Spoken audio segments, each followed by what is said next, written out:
Bonjour à tous, bienvenue sur Le Bon Monde, le podcast qui vous aide à partir à la rencontre de votre être intérieur et à révéler vos pleins potentiels. Je suis Anaïs, sophrologue, praticienne Reiki et étudiante en naturopathie. Passionnée de bien-être, de développement personnel et de spiritualité, je suis convaincue de l'importance de prendre en compte l'individu dans sa globalité. Ma mission est de vous guider vers une vie équilibrée et vous donner des clés pour développer votre mieux-être au quotidien. À travers ce podcast, vous retrouverez des conseils en développement personnel, en santé holistique, afin de vous reconnecter à votre corps et votre esprit. Par le biais d'intervenants inspirants et compétents dans leur domaine, je vous ferai découvrir différentes techniques de médecine douce et holistique. Êtes-vous prêt à reprendre votre vie en main et à incarner votre pleine puissance? Si c'est le cas, je vous invite à suivre les épisodes à venir et vous souhaite une bonne écoute.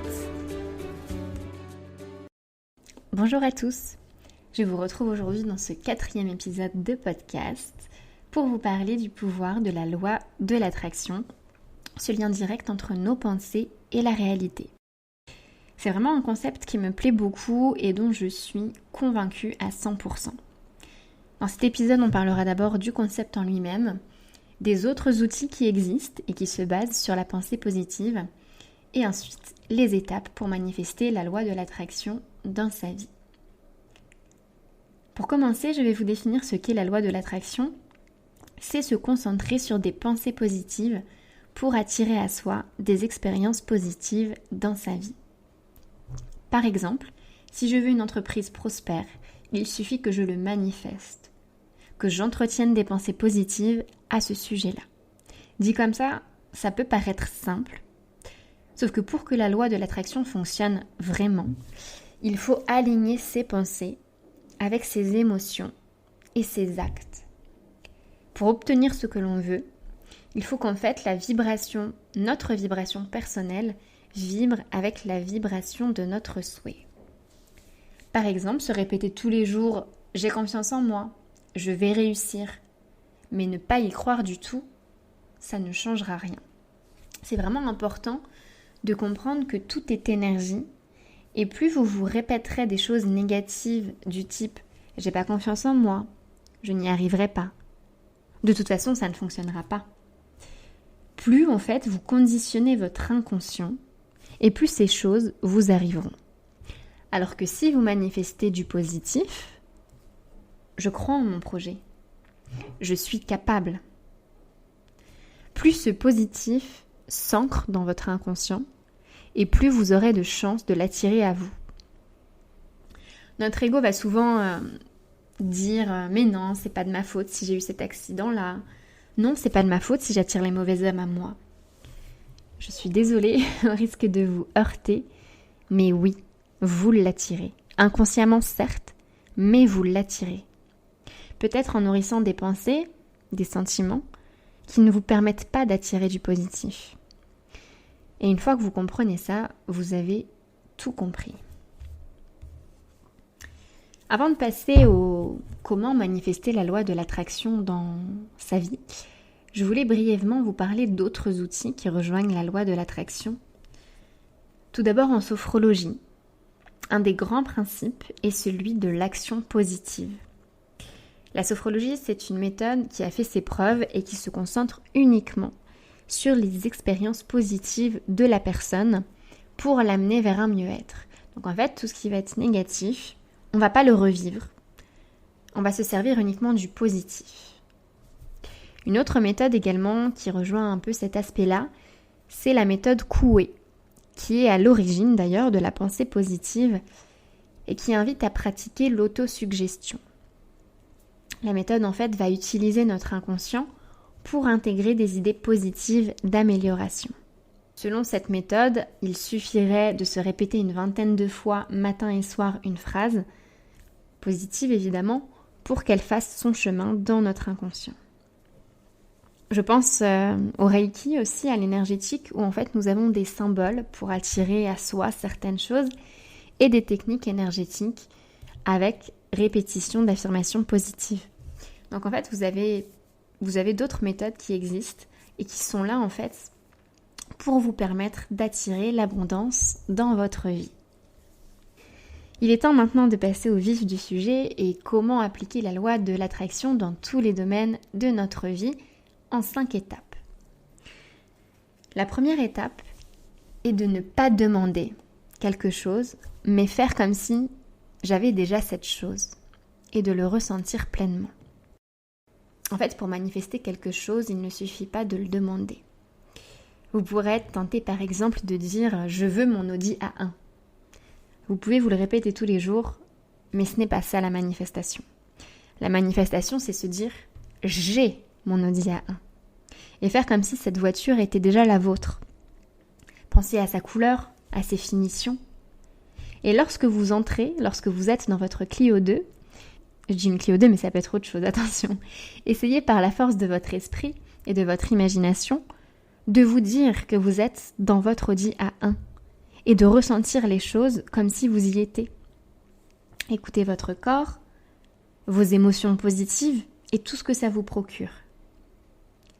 Et en le ressentant comme si vous l'aviez déjà, que vous étiez déjà dans votre Audi A1, vous conditionnez encore plus votre esprit à obtenir cette chose.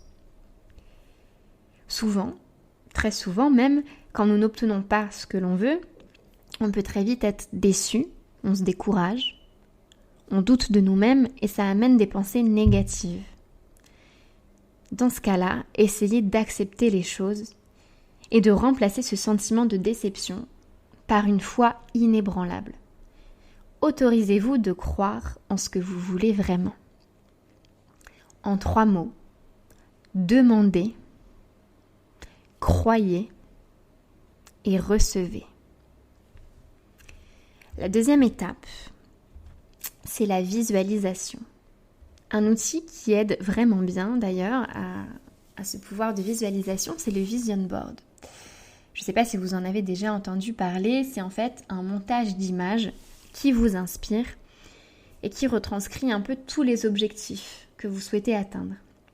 Mais on parle ici vraiment d'images qui vous font vibrer, qui vous transportent, et pas juste des images inspirantes trouvées sur Pinterest. Vous retrouverez d'ailleurs sur internet des guides sur comment créer un vision board efficace. En tout cas, le fait d'avoir un vision board vraiment en visuel tous les jours devant soi vous aidera encore plus à manifester ce que vous souhaitez. Je voudrais parler un petit peu de quelque chose de personnel pour le coup, mais j'ai vécu quelque chose d'assez puissant grâce à la sophrologie et à la visualisation. Dans le cadre de ma formation, j'ai été guidée durant une séance qui consistait à me projeter dans le futur en ayant réussi quelque chose qui me tenait à cœur et en étant à l'écoute de moi-même sur ce que je ressentais dans cet instant.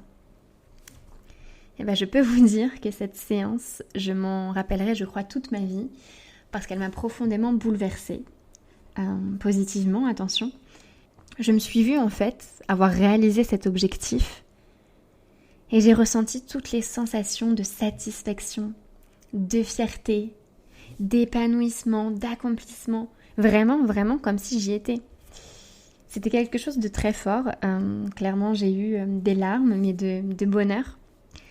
Alors peut-être qu'un jour je vivrai ce moment en vrai, si Dieu le veut, mais le fait de l'avoir vécu comme si j'y étais et de l'avoir ressenti me donne encore plus la force de vouloir accomplir cet objectif. On passe à la 3e étape maintenant, qui est d'exploser ces croyances limitantes. Parce que malheureusement, ce sont des phrases qui nous retiennent beaucoup trop dans nos schémas répétitifs.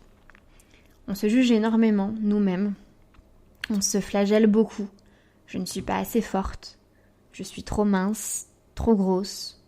Je suis nulle parce que j'arrive pas à atteindre mes objectifs. En fait, toutes ces phrases vont entretenir notre situation. Ce sont des phrases à basse vibration énergétique, à puissance 1000. Donc elles envoient de nombreuses mauvaises ondes et il faut s'en débarrasser. En moyenne, il faut savoir qu'on a plus de 600 000 pensées par jour.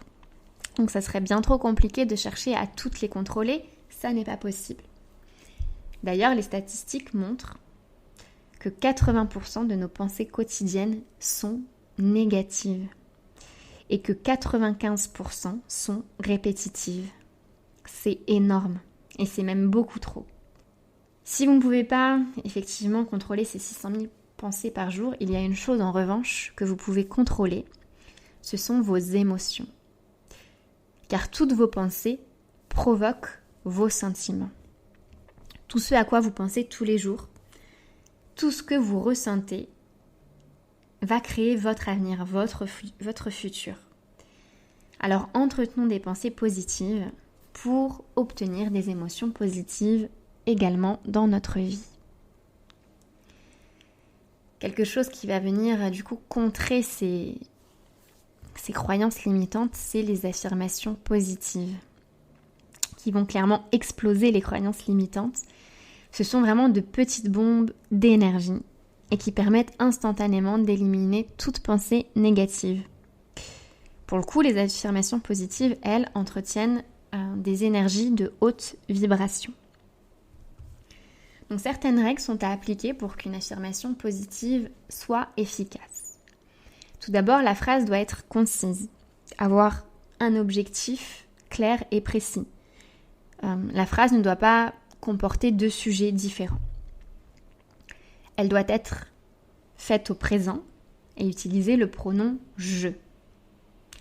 Par exemple, il ne faut pas dire « je vais réussir mon examen », puisque là on est dans le futur, mais « je réussis mon examen ». Vous voyez la différence ?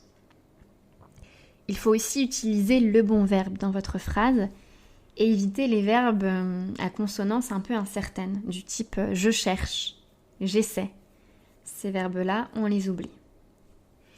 L'affirmation positive, elle ne doit pas non plus contenir de négation, car il faut savoir que le cerveau ne va pas percevoir la négation.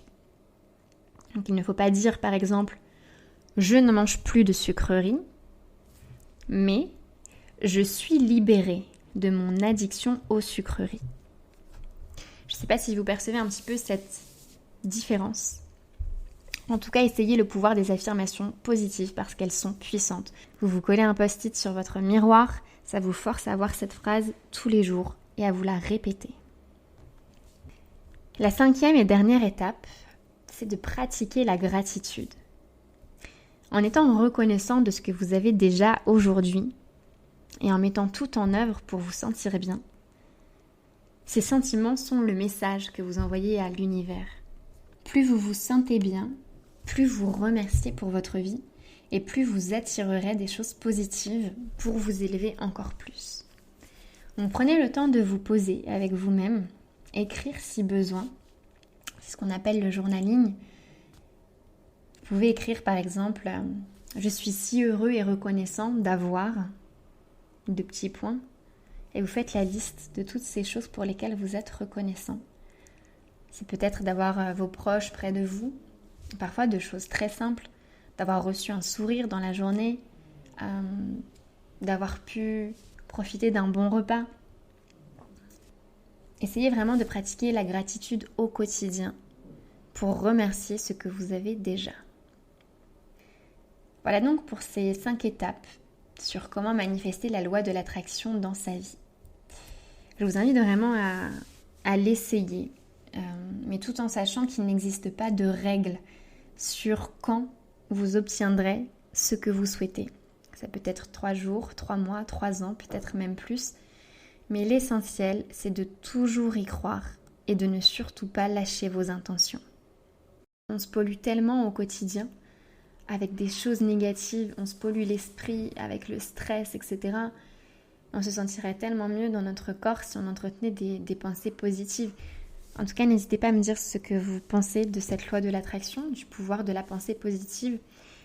Sachez que personnellement, en tant que sophrologue, je m'attache vraiment à ce principe en fait d'action positive et j'en vois tellement de résultats que voilà, j'en suis convaincue, mais en tout cas, je serais ravie d'avoir votre avis. Merci pour votre écoute. J'espère que ce podcast vous plaît. N'hésitez pas à le partager autour de vous, à le diffuser sur les réseaux sociaux. Vous pouvez également me laisser une note ou même un commentaire. C'est ce qui me permet de savoir si ce contenu vous plaît. Et cela me ferait également plaisir d'échanger avec vous. Pour cela, n'hésitez pas à me retrouver sur Instagram @AnaïsInTheMood. Je vous dis à très vite. Prenez soin de vous.